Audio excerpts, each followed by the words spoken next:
একটা সুন্দরী বড় লোক মেয়ে বিড়াল হঠাৎ একটা গরিব ছেলে বিড়ালের প্রেমে পড়ে গেল, ভাবতে পারো? এই অবিশ্বাস্য গল্পটা শুরু হয় একটা শান্ত গ্রামে, যেখানে থাকত গরিব ছেলে বিড়াল চাঁদ। ধূসর রঙের লোম, ছেঁড়া প্যান্ট, খালি পায়ে ধান ক্ষেত আর খালের ধারে সারা দিন ঘুরে বেড়ানোই তার জীবন।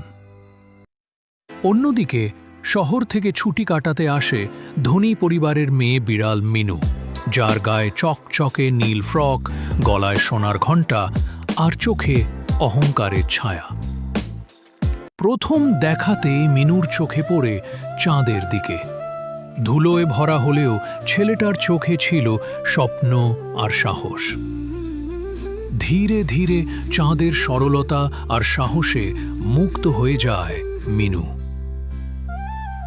তারা একসাথে তাল গাছের ছায়ায় সময় কাটায়, গল্প করে। কিন্তু এই অসম প্রেম গ্রামে ছড়িয়ে পড়ে, লোকজন হাসে, নাক সিটকায়।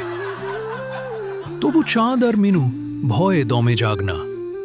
তারা প্রমাণ করে ভালোবাসা জন্ম টাকা বা কাপড় দেখে হয় না, হয় হৃদয় থেকে।